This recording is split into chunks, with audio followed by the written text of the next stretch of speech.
بسم الله الرحمن الرحيم نحمده ونصلي على رسوله الكريم. پاکستان ڈیموکریٹک موومنٹ کا سربراہی اجلاس آج یہاں منعقد ہوا. زوم پر جناب میاں محمد نواز شریف صاحب اور پاکستان مسلم لیگ کے صدر جناب میاں شہباز شریف صاحب اور جناب محمود خان اچکزئی شریک ہوئے. ایک طویل عرصے کے بعد پی ڈی ایم کا اجلاس ہوا ہے سربراہی،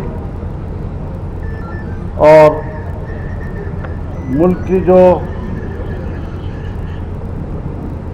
صورتحال ہے اس پر بڑی سنجیدگی کے ساتھ غور کیا گیا. لیکن آپ کو یہ بتا دوں کہ پی ڈی ایم کا اجلاس ابھی جاری ہے اور چند روز مزید جاری رہے گا انشاءاللہ. اس میں حکمران اتحاد میں شامل دوسری تمام جماعتیں بھی شریک ہوں گی اور سیاسی صورتحال پر ان کی رائے لے کر ایک مشترکہ حکمت عملی اور مشترکہ رائے قائم کی جائے گی. آج کے اجلاس میں اس بات کو واضح کر دیا گیا ہے کہ الیکشن اپنے وقت پر ہوں گے، حکومت اپنا وقت پورا کرے گی انشاءاللہ العزیز. اور عمران خان کے گزشتہ 3.5 سالوں کا گند ایک سال میں صاف کرنا مشکل ہے. الیکشن ہوں گے وقت پر. آئندہ 5 سالوں میں ہم انشاءاللہ ان کے تمام گند کے کچرے کو صاف کر دیں گے. ہم ان کے جھوٹے بیانیے کو شکست دیں گے. صبح کچھ بولتا ہے تو شام کو کچھ بولتا ہے، قوم کو گمراہ کر رہا ہے، نوجوانوں کو گمراہ کر رہا ہے اور سمجھتا ہے کہ جھوٹ کی اساس پر پاکستان کی سیاست اوپر جائے گی. سوال ہی پیدا نہیں ہوتا. انشاءاللہ ہم اس ملک کو بچائیں گے، اس کے مستقبل کو بچائیں گے. اس کے اقتصاد کو بہتر بنانا ایک بہت بڑا چیلنج ہمارے لیے بنا ہوا ہے، اور انشاءاللہ ہم قوم کو اطمینان دلائیں گے کہ ملک کی معیشت اس حد تک خراب ہونے کے بعد کس طرح بحال کی جاتی ہے.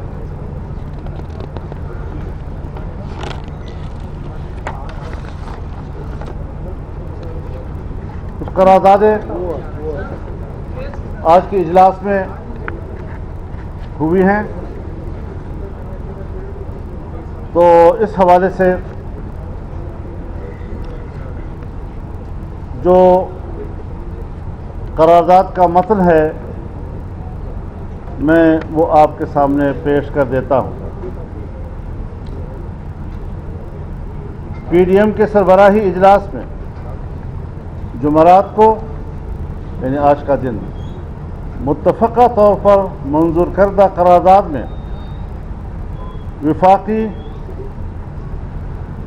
حکومت سے کہا گیا ہے کہ فل کورٹ کے ذریعے آئین کے آرٹیکل 63A کی تشریح حاصل کرنے کے لیے صدارتی ریفرنس سپریم کورٹ بھجوایا جائے. قرارداد میں کہا گیا ہے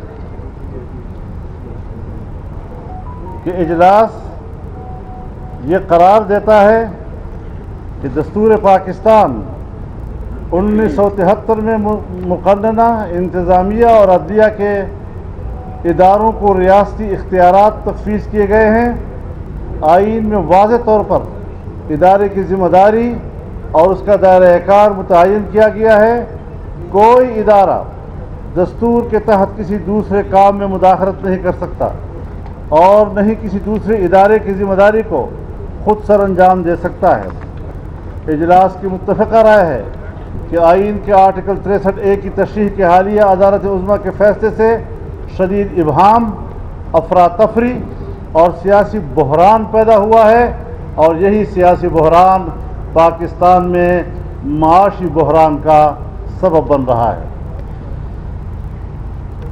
فیصلہ دینے والی عدالت عظمیٰ کے 5 رکنی بینچ کے 2 معزز جج صاحبان نے 3 جج صاحبان کی اکثریتی رائے سے اختلاف کرتے ہوئے فیصلے کو آئین میں اضافہ قرار دیا ہے۔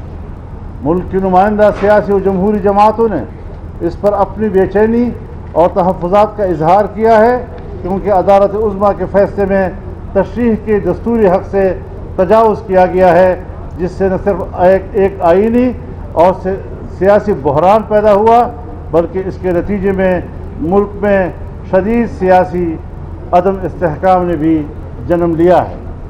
سپریم کورٹ بار ایسوسی ایشن سمیت پاکستان بھر کی نمائندہ وکلاء تنظیموں، نامور قانون دانوں، میڈیا اور سول سوسائٹی نے بھی عدالت عظمیٰ کے فیصلے سے اتفاق نہیں کیا ہے اور اسے دستور کی کھینچی ہوئی لکیر سے انحراف اور تجاوز سے تعبیر کیا ہے۔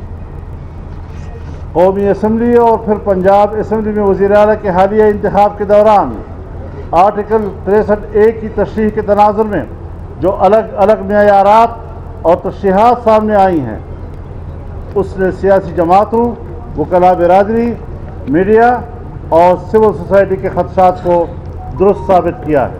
لہذا ملک کو اس آئینی اور قانونی اور سیاسی بحران سے نکالنے کے لیے مطالبہ کیا جاتا ہے کہ صدارتی ریفرنس سپریم کورٹ کو بھجوایا جائے تاکہ فل کورٹ تشکیل دے کر اس معاملے پر تشریح حاصل کی جا سکے۔ دوسری قرارداد، پاکستان ڈیموکریٹک موومنٹ کا اہم سربراہی اجلاس جو آج منعقد ہوا، جس میں متفقہ طور پر منظور کردہ قرارداد میں الیکشن کمیشن آف پاکستان سے مطالبہ کیا گیا ہے کہ 8 سال سے زیر التوا فارن فنڈنگ کیس کا فی الفور فیصلہ سنایا جائے۔ قرارداد میں کہا گیا ہے کہ پاکستان ڈیموکریٹک موومنٹ کا یہ سربراہی اجلاس مطالبہ کرتا ہے کہ الیکشن کمیشن آف پاکستان آئین، قانون اور انصاف کے تقاضوں کے مطابق اپنی ذمہ داری پوری کرتے ہوئے فارن فنڈنگ کیس کا فیصلہ مزید کسی تاخیر کے بغیر صادر کرے۔ اس تاخیر میں تشویش کا پہلو یہ ہے کہ اسٹیٹ بینک آف پاکستان کے فراہم کردہ ناقابل تردید شواہد، سیکورٹی کمیٹی کی رپورٹ، غیر جانبدار آڈیٹرز کی فورنزک تجزیے سے تمام جرائم ثابت ہو گئے ہیں۔ ثابت ہو چکا ہے کہ پی ٹی آئی نے ہر سال الیکشن کمیشن سے اپنے درجنوں اکاؤنٹ چھپائے، جھوٹے اور جعلی بیان حلفی، سرٹیفکیٹ اور ڈکلیریشن جمع کرائے۔ 88 غیر ملکی شہریوں نے ممنوعہ غیر ملکی فنڈنگ کی، جس میں اسرائیل اور بھارت کے شہری بھی شامل ہیں۔ 350 غیر ملکی کمپنیوں نے ممنوعہ فنڈنگ کی۔ منی لانڈرنگ ہوئی۔ پارٹی کے مرکزی دفتر کے ملازمین کے نجی اکاؤنٹس کے ذریعے ملک کے اندر اور باہر سے بھاری رقوم جمع کی گئیں۔ اجلاس قرار دیتا ہے کہ یہ شواہد متقاضی ہیں کہ قانون اپنا راستہ لے، لیکن الیکشن کمیشن پراسرار خاموشی چادر اوڑھے ہوئے ہے، حالانکہ ثابت شدہ غیر ملکی فنڈنگ جوہری پاکستان کی قومی سلامتی کے حوالے سے بھی ایک نہایت سنگین پہلو ہے، جس پر آنکھیں بند کرنا قومی سلامتی کے مفادات سے کھیلنے کے مترادف ہے۔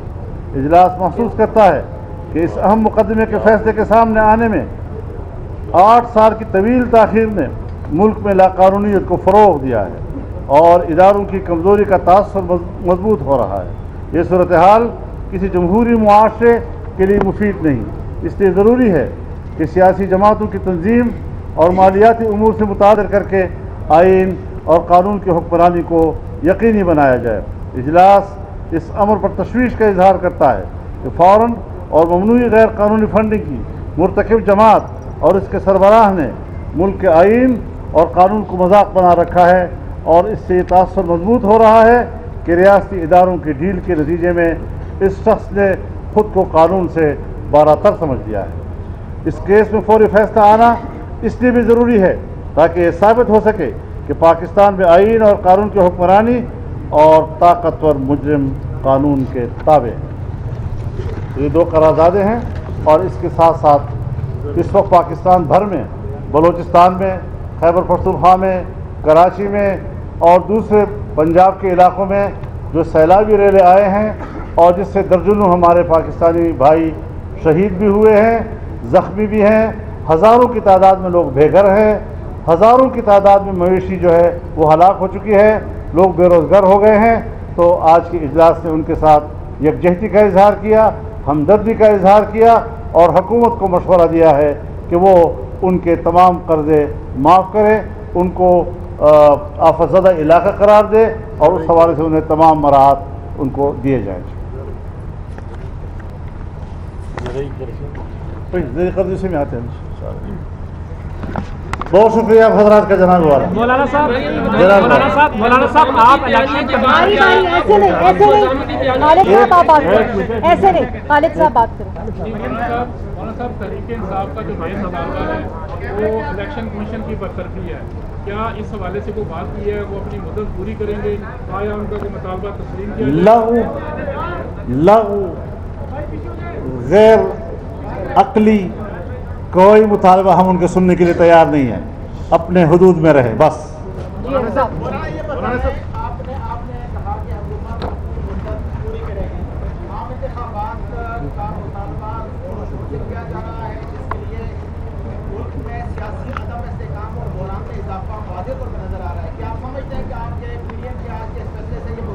دیکھیے میں گزارش کروں آپ سے، ہم ان کے پاور کو سمجھتے ہیں.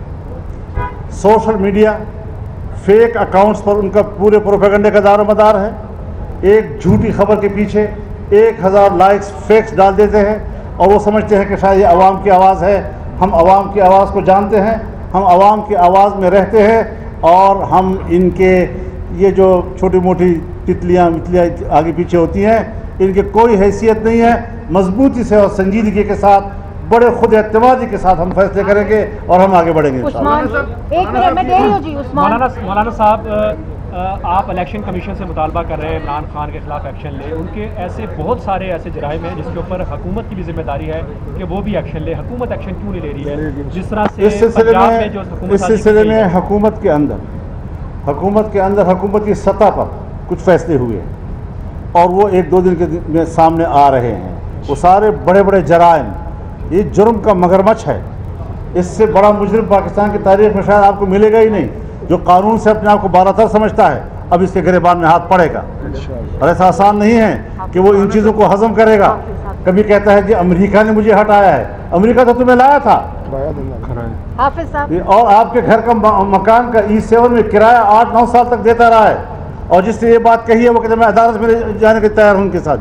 جی حافظ صاحب، بتائیں کہ جب PTI حکومت کے خلاف آپ نے احتجاج کیا تھا تو مہنگائی مارچ رکھا تھا. اب صورتحال یہ ہو چکی ہے کہ عوام بجلی کے بل دینے سے قاصر ہے. مہنگائی اتنی شدت سے ہو گئی ہے کہ عوام پریشان ہے. اس حوالے سے آپ کی حکومت جو ہے وہ کیا اقدامات کرنے جا رہی ہے کہ عوام اس عذاب سے کیسے نکالیں گے؟ میں گزارش کروں آپ سے، ہم نے اس حکومت کو ہٹانے سے 1 سال پہلے جلسوں میں کہا، میں نے خود کہا کہ مسئلہ جو معاشی بحران پیدا ہوا ہے یہ بڑا چیلنج نہیں ہے. ملک کو دوبارہ معاشی طور پر اٹھانا یہ بڑا چیلنج ہوگا. اور وہی ہم دیکھ رہے ہیں کہ کس طریقے سے کیا کیا مشکلات ہمیں درپیش ہو رہی ہیں. اور ہم آج میں کم از کم آپ سمجھیں کہ شاید وہ اپنے اندر کی کمزوری بتا رہا ہے، لیکن اب بھی بیوروکریسی کے اندر وہ عناصر موجود ہیں جو حکومتی فیصلوں کو ناکام بنانے کی کوششیں کر رہے ہیں اور پرانے نظام کے تسلسل ہیں.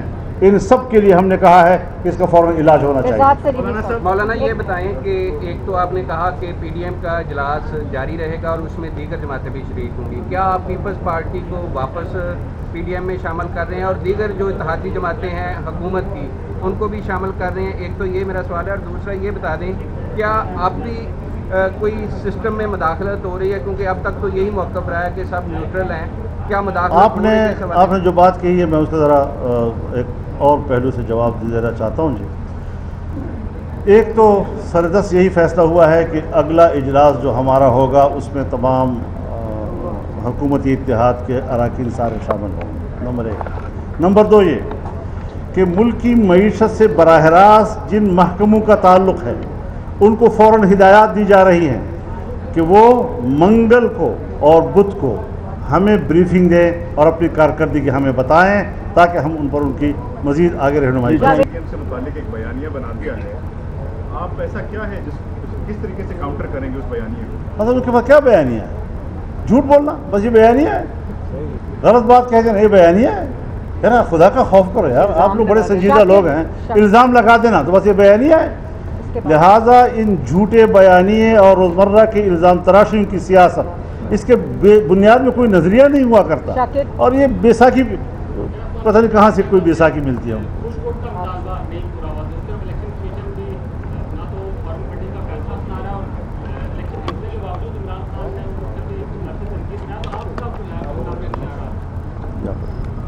جی بہت شکریہ. اب مائک بند ہو گیا تو کہاں سے آن کروں؟ جی آ رہی ہے آواز؟ اوکے. بسم اللہ الرحمن الرحیم. آپ نے بڑا پرٹیننٹ سوال پوچھا, اور آئی تھنک فل کورٹ کا مطالبہ اس لیے ریجیکٹ ہوا کیونکہ اس قسم کا یک طرفہ ناانصافی پر مبنی فیصلہ آنا تھا, اور اگر فل کورٹ بن جاتا تو خوف تھا نا, اس وجہ سے فل کورٹ نہیں بنایا کیونکہ یہ ناانصافی کرنی تھی, کیونکہ یہ لاڈلے کو نوازنا تھا, کیونکہ یک طرفہ فیصلہ کرنا تھا جس میں انصاف کا قتل ہوا ہے. تو ظاہر ہے فل کورٹ میں تو بہت معزز جج صاحبان شامل ہیں جو آنیسٹ ہیں, جن کی شہرت داغدار نہیں ہے, تو ان کی موجودگی میں اس قسم کا فیصلہ کرنا وہ مشکل تو نہیں, میں کہوں گی ناممکن ہو جاتا. اس لیے فل کورٹ نہیں بنا. اور اگر نیت میں کوئی خرابی نہ ہوتی, اگر آپ نے یہ ناانصافی نہ کرنی ہوتی تو آپ کو کوئی آر نہیں تھا, کہتے جی فل کورٹ بنائیں, بیٹھیں, چیلنج کریں. لیکن دیکھیں جب آپ نے چند ہفتے پہلے ایک بالکل فرق فیصلہ دیا, اور اس فیصلے میں جو آپ نے پرسوں دیا ہے اس میں آپ نے اپنے پچھلے فیصلے کو خود ہی اڑا کے رکھ دیا, تو ایسی چیز کا جو وہ فل کورٹ تو یہ نہ کرتا, تو ظاہر ہے پھر فل کورٹ تو نہیں بنایا, اسی لیے انکار ہو گیا. مجھے پورا یقین تھا, ہمارے کئی ساتھیوں نے کہا کہ فل کورٹ بنے گا, میں نے ان کو کہا کہ فل کورٹ نہیں بنے گا. فل کورٹ تب بنتا جب انصاف ہوتا اور اس پہ اسٹیمپ لگ جاتی. یہ فیصلہ کرنا تھا تو فل کورٹ نہیں بنا. اب فیصلے کی طرف آ جائیں, مجھے اس پہ بھی بات کرنی. دیکھیں فیصلے میں لکھا, میں ایک ایکسرپٹ پڑھ کے سناتی ہوں قوم کو. Thirdly, if a judge has unconsciously followed an incorrect view of law, he has, by conscious application of mind, the freedom to adopt the correct view of law subsequently. یعنی کہ اگر انجانے میں جج صاحب سے, کسی جج صاحب سے کوئی غلطی ہو گئی ہے تو اس کے بعد اس کو یہ موقع ملنا چاہیے کہ وہ اپنی غلطی کو, اس کی تصحیح کرے اور کریکٹ ویو لے لا کا. اب یہ بتائیں کہ غلطی اگر کی تو وہ بھی لاڈلے کے حق میں, اس کی تصحیح کی تو بھی لاڈلے کے حق میں. یہ کیسی تصحیح ہے بھائی, اور وہ کیسی غلطی تھی. اور پھر آپ یہ دیکھیں, ہمارے 25 ممبران بھی عمران کی جھولی میں, اور چودھری شجاعت حسین صاحب کے 10 ممبران بھی عمران کی جھولی میں. یہ ہے غلطی, اور یہ ہے اس غلطی کی تصحیح. تو یہ میں نے پہلے بھی ٹی وی پر, یہ ٹویٹر پہ میں نے لکھا کہ یہ عدالتی قتل ہوا ہے, لیکن اس بار قتل جو ہے وہ انصاف کا ہوا ہے, عدل کا ہوا ہے. میرا خیال ہے کہ غلطی کی تصحیح اگر کرنی تھی تو اقامہ کی غلطی, جس کو پوری دنیا نے, جس کا مذاق اڑایا, پوری دنیا میں وہ ایک رہتی دنیا تک ایک ایسا مذاق بن گیا ہے جس کی کوئی دنیا میں جسٹیفیکیشن نہیں ہے, اس کے بعد تصحیح کرنی تھی. تو عمران خان کو جو آپ نے سرٹیفکیٹ دیا ثاقب نثار نے صادق اور امین کا, آپ اس غلطی کی تصحیح کرتے. اس صادق اور امین نے 4 سال اس صداقت اور امانت کے سرٹیفکیٹ کے ساتھ جو پاکستان کی ہر شعبے میں تباہی کی, اگر آپ نے غلطی کی تصحیح کرنی تھی تو ایک جھوٹے شخص کو, ایک بے ایمان شخص کو, ایک چور کو, ایک مجرم کو آپ نے صادق اور امین بنا کے قوم کے سر پہ 4 سال مسلط رکھا. غلطی کی تصحیح آپ نے کرنی تھی تو آپ جو شوکت عزیز صدیقی صاحب کا ایک بہت سٹارٹلنگ ریولیوشن تھا, جس نے سب کچھ ایکسپوز کر کے رکھ دیا، آپ ان کی سنتے، وہ ریٹائر ہو گئے لیکن ان کی بات کسی نے نہیں سنی. سپریم جوڈیشل کونسل میں آج بھی ان کا مقدمہ جو ہے نا وہ نہیں سنا جا رہا. وہ شخص اپنی نوکری کی مدت پوری کر کے چلا گیا.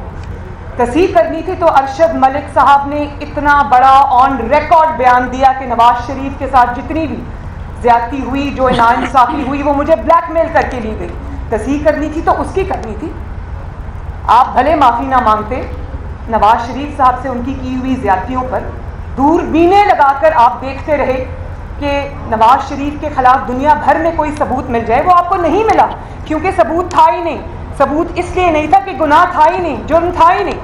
لیکن آپ نے وہ نواز شریف صاحب کے ساتھ زیادتی کو برقرار رکھا، بلکہ بجائے اس کے کہ تصحیح کرتے آپ زیادتی در زیادتی کر رہے ہیں. اور آپ نے کس طرح کل پرسوں نواز شریف کے ساتھ پھر زیادتی کی وہ بھی سن لیں.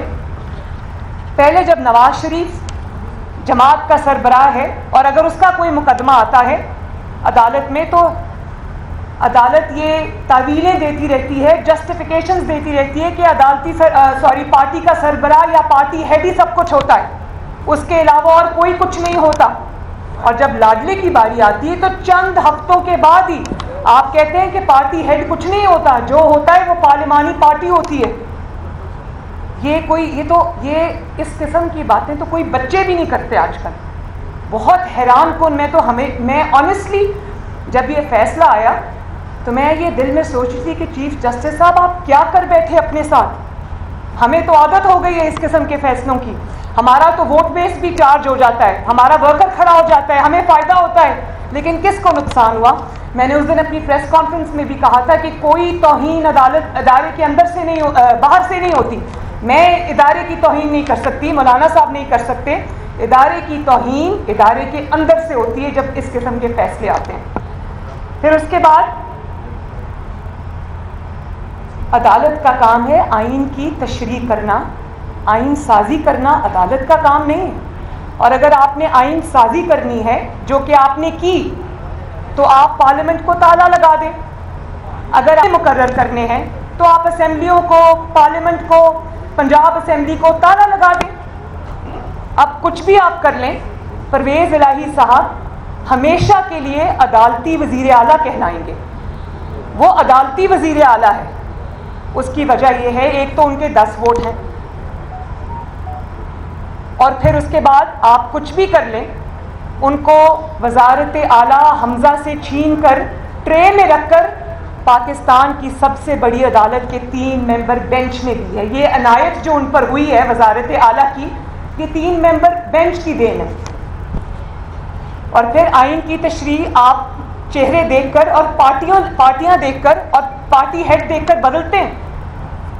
نواز شریف ہو تو آئین کی تشریح کچھ ہوتی ہے، اس کے چند ہی ہفتے بعد اگر عمران خان ہو تو اس میں آئین کی تشریح بھی بدل جاتی ہے، آئین کا حلیہ بھی بدل جاتا ہے. یہ ہے آپ کا انصاف. اور جس آئین کو پاکستان کی پارلیمنٹ نے بنایا، پاکستان کے سیاستدانوں نے بنایا، عوامی منتخب نمائندوں نے بنایا، اس آئین کو ایک 3 ممبر بینچ جو کہ خود کنٹروورشل ہے، جس کے اوپر انگلیاں اٹھ چکی ہیں، جو نواز شریف صاحب کے خلاف ہر فیصلے میں شامل ہوتا ہے، اور جان بوجھ کے اسی بینچ کو لایا جاتا ہے جو خود کنٹروورشل ہو گیا ہے. آپ اس بینچ کے ذریعے آپ پاکستان کے آئین کو عدالت سے اٹھا کر باہر پھینک دیتے ہیں، اس آئین کی آپ دھجیاں اڑا دیتے ہیں. تو اگر آپ یہ سمجھیں گے کہ اس قسم کے فیصلے ہم سر جھکا کر قبول کر لیں گے تو ایسا نہیں ہوگا. ہم اس آئین کے رکھوالے ہیں. اگر تالا لگانا ہے تو لگائیں پھر پارلیمنٹ کو. اور پھر ڈیپٹی اسپیکر اگر مسلم لیگ نون کا ہو تو وہ ڈیپٹی اسپیکر کو عدالت میں کٹہرے میں بلا کر کھڑا بھی کیا جائے گا، اس کی رولنگ بھی غلط قرار دے دی جائے گی. لیکن ڈیپٹی اسپیکر اگر عمران خان صاحب کا ہو تو عدالت اس کو بالکل نہیں بلائے گی، بلکہ عدالت قاسم سوری کو جال سازی کرنے کے اوپر 2.5 سال سے سپریم کورٹ آف پاکستان نے اسٹے دیا ہوا ہے. یہ ہے تفریق، یہ ہے ڈسکرمنیشن، یہ ہے عدالتی جس کو کہتے ہیں ناانصافی.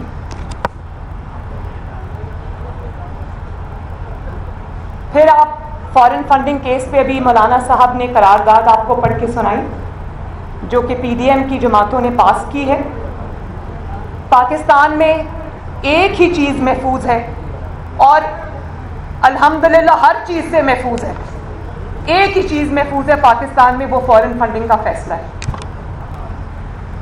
8 سال کی تاخیر سوچیں ہمارے لیے, مطلب میں اور نواز شریف صاحب جس کے نتیجے میں اقامہ نکلنا تھا, باپ اور بیٹی 10 مہینے روز, sometimes 5 days a week, sometimes 6 days a week جج بشیر کی نیب عدالت میں اسلام آباد جاتے رہے.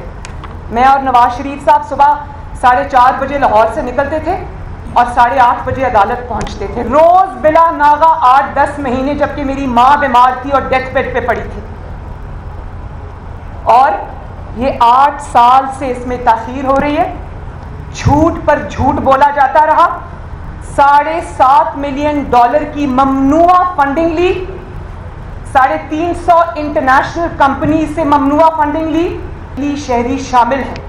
اب یہ بھی پاکستان کی تاریخ کا پہلا واقعہ ہے. آپ صرف, میں یہاں کیونکہ مولانا صاحب کھڑے ہیں, میں اپنی بات چلے چھوڑ دیں. اگر میں مولانا صاحب کی بات کروں, خدا نہ خواستہ مولانا صاحب نے یہ فنڈنگ اسرائیل سے اور بھارت سے لی ہوتی اور پاکستان کی اور دنیا بھر کی 350 کمپنیز سے ممنوعہ جعلی طریقے سے, پتہ نہیں وہ کیسا پیسہ تھا جو آیا تھا, ڈالرز میں آیا تھا, وہ لی ہوتی تو کیا ہمارے ساتھ یہی برتاؤ ہوتا جو اب ہو رہا ہے؟ اس کی جگہ نواز شریف صاحب ہوتے, میں ہوتی, تو کیا ہوتا؟ وہ ایسا سلوک ہوتا کہ سوچ کے انسان کے رونگٹے کھڑے ہو جائیں. ابھی اقامہ تھا تو آج تک سزا پہ سزا, آج تک اقامے پر الیکٹڈ پرائم منسٹر کو نکال دیا اور پھر وہاں پر دل کو تسلی نہیں ہوئی, ان کی پریزیڈنٹ شپ پارٹی کی بھی چھین لی, کیونکہ اس وقت پارٹی صدارت ہی سب کچھ ہوا کرتی تھی. اب تو سنا ہے کہ پارلیمانی پارٹی معتبر ہو گئی ہے. پھر ہر سال ای سی پی سے جھوٹ بولتا رہا, جھوٹے سرٹیفکیٹس جمع کراتا رہا, جھوٹی ڈیکلریشنز جمع کراتا رہا, اپنے غیر ملکی اکاؤنٹس چھپائے, ملازموں کے نام پر پیسے منگواتا رہا, ان کے اکاؤنٹس میں پیسے منگواتا رہا خفیہ طریقے سے. اور پھر جب ای سی پی نے سوال کیا تو کہا اپنے چند لوگوں کے نام لے کر, پارٹی کے ان کے سینئر ممبران ہیں ان پہ ڈال دیا سارا کچھ, حالانکہ غضب خدا کا کہ سارے جو کام ہوئے ہوئے ہیں فارن فنڈنگ میں عمران خان کے سگنیچرز کے ساتھ ہوئے ہوئے, اس کے دستخط ہیں موجود. کس طرح وہ اس سے آنکھ چرا سکتا ہے یا کس طرح مظلوم بن سکتا ہے؟ میں فارن فنڈنگ کیس کا فیصلہ قوم کے سامنے جلد از جلد لانے کا مطالبہ کرتی ہوں. میں الیکشن کمیشن آف پاکستان سے یہ مطالبہ کرتی ہوں کہ جو خفیہ اکاؤنٹس اس نے آج تک خفیہ رکھے ہوئے وہ قوم کے سامنے لائے جائیں. ایک ایک گبن, ایک ایک غداری جو اس نے پاکستان کی قوم میں کے ساتھ فارن فنڈنگ کی صورت میں کی ہوئی ہے, وہ ایک ایک جو اس کا سارے حقائق ہیں وہ قوم کے سامنے لائے جائیں اور بلا تاخیر لائے جائیں. اور آپ یہ دیکھیں کہ عمران خان کی حیثیت پاکستان کی سیاست میں ایک بلی سے زیادہ کی نہیں ہے. وہ ای سی پی چیئرمین جس کو اس نے خود اپوائنٹ کیا, یہ جو کیا نام ہے ای سی پی چیئرمین کا, سکندر سلطان راجہ صاحب, وہ عمران خان کے اپنے اپوائنٹڈ ہیں اور پہلے ان کی دن رات تعریفیں ہوا کرتی تھیں. تو یہ جو بلی ہے عمران خان, اس کی حیثیت ایک بلی سے زیادہ نہیں ہے. ہر اس میں وہ ٹریٹ موجود ہے جو ایک بلی کا ہوتا ہے. اور آپ یہ دیکھیں کہ جب اس کو کسی چیز کا خوف ہوتا ہے کیونکہ اس نے وہ گناہ کیا ہوتا ہے تو یہ اس ادارے کے سربراہ کو اٹیک کرتا ہے. پہلے سے یہ اس کو پتا تھا کہ فارن فنڈنگ کی اب فائنڈنگز کمپلیٹ ہو چکی ہیں, فیصلہ محفوظ ہو چکا ہے, تو آپ دیکھیں کس طرح اس نے یہ اٹیک جو ہے وہ ای سی پی کے چیئرمین کے اوپر لانچ کیا. اس کی وجہ یہ ہے کہ چوری کی ہوئی ہے, چوری سے ہاتھ رنگے ہوئے ہیں, غلط کام کیے ہوئے ہیں. وہ جو ممنوعہ فنڈنگ آئی ہے وہ کہاں خرچ ہوئی ہے اس کا حساب تو بعد میں ہوگا. وہ اس پاکستان میں ڈی اسٹیبلائزیشن لانے کے لیے خرچ ہوئی ہے, اس پاکستان میں الیکٹڈ گورنمنٹس کو اٹھا کے باہر پھینکنے کے لیے خرچ ہوئی ہے, اس پاکستان میں سازشوں کو پنپنے کے لیے وہ فنڈنگ خرچ ہوئی ہے. وہ پاکستان کے خلاف فنڈنگ تھی, پاکستان کے خلاف استعمال ہوئی ہے, اس میں ہم بعد میں جائیں گے. لیکن یہ کوئی طریقہ نہیں ہے, یہ ہمیں منظور نہیں ہے کہ یہ بلی بن جائے اور آ کر گالیاں نکالے اور اپنے حق میں فیصلے لے. یہ نہیں ہوگا. یہ 3 ممبر بینچ تو کر سکتا ہے, یہ ہم نہیں کر سکتے. اور آخری بات, اگر فارن فنڈنگ کیس کا فیصلہ نہیں آتا تو پھر تمام جماعتوں کی مشاورت کے ساتھ ہم ای سی پی کے سامنے دھرنا دیں گے. ایک منٹ بھائی ان کو اس کے بعد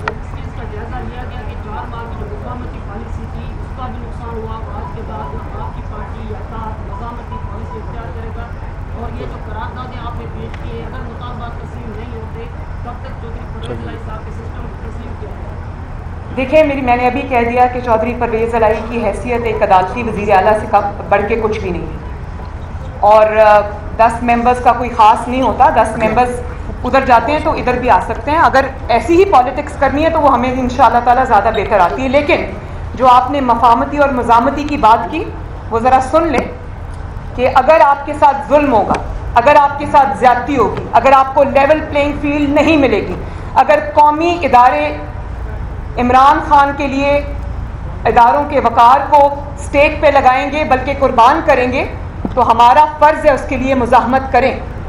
یہ ہماری ذات کا مقصد نہیں ہے, یہ پاکستان کا قومی ایجنڈا ہے, قومی مقصد ہے. اس میں یہ کھلواڑ ہم نہیں ہونے دیں گے, مزاحمت کرنی ہی پڑے گی. یہ جب ظلم ہوتا ہے, ظلم کو سہنا ظلم سے بڑا ظلم ہے. جی میڈم یہ بتائیے گا کہ چودھری شجاعت حسین نے آپ کا کھل کر ساتھ دیا, لیکن آج ان کو ان کی پارٹی نے ان کے عہدے سے خود ہٹایا ہے. کیا چودھری شجاعت حسین کو مرتبہ پھر آپ اپنی جماعت میں شمولیت کی دعوت دیں گے؟ اور اس کے ساتھ ساتھ یہ بتائیے گا کہ پنجاب کی جو ایک سیکنڈ, لیکن مریم اورنگزیب صاحبہ کہہ رہی ہیں کہ اس کی تردید آ گئی ہے جماعت کی طرف سے. پنجاب کی صورتحال پر کیا حکمت عملی اختیار پی ڈی ایم کر رہی ہے؟ کیا تحریک عدم اعتماد لانے کی کوئی کوشش کی جا رہی ہے؟ اس حکومت سے جب ہم وہاں تک آئیں گے تو آپ کو اطلاع کریں گے. آخری سوال. مولانا صاحب کہہ رہے ہیں کہ اٹک پار سے مداخلت ہو رہی ہے, اور آج جو جوڈیشل کمیشن کا اجلاس ہوا ہے اس میں جو 5 ججز ہیں ان کو آج اس سے مسترد کر دیا گیا اکثریت سے, اور یہ الزام لگایا جا رہا ہے کہ جسٹس قاضی فائز عیسیٰ نے حکومت کے ساتھ مل کر یہ سارا کیا ہے. یہ بتائیے گا یہ جو سارا فیصلہ ہے اس کے پیچھے کوئی مداخلت تو نہیں ہے, کوئی بیک ڈور؟ دیکھیں, آپ نے بات کی کہ وہ 5-4 سے جو فیصلہ آیا ہے, مجھے خوشی ہے اس بات کی کہ وہ جو گروپ بنانا چاہتے تھے سپریم کورٹ کے اندر, اس کو آج شکست ہوئی ہے. وہ کسی اگر پارٹی کو پروموٹ کرنا چاہتے تھے, کسی کے خلاف ایک گروپ بنانا چاہتے تھے, مجھے خوشی ہے کہ وہ ریجیکٹ ہوا ہے آج. جی بس آخری سوال پلیز. خالد صاحب, پنجاب کی جو بیوروکریسی ہے اس وقت وہ تذبذب کا شکار ہے, کیونکہ اپوائنٹمنٹ کے مسئلے بنے, ان کی ٹرانسفر کے مسئلے بنے. لیکن انتقام کی جو پالیسی ہے وہ نظر آ رہی ہے کہ شاید جو ماضی میں ہوا تھا ان کا تمام افسران کو جو مقامی کارروائی کا نظام لایا جائے گا. کیا کہ دیکھیں, یہ اتنا آسان کام نہیں ہے کہ اٹھا کے نشانہ بنا دینا. ہم لوگ ہیں ابھی, اور یہ جو حکومت عدالت کی وجہ سے وزیر اعلیٰ جو عدالت کے یہ بنے ہیں, تو یہ انشاءاللہ تعالی عوام کی قوت سے یہ ان کا ٹھہرنا مشکل ہو جائے گا. بہت بہت شکریہ. Thank you.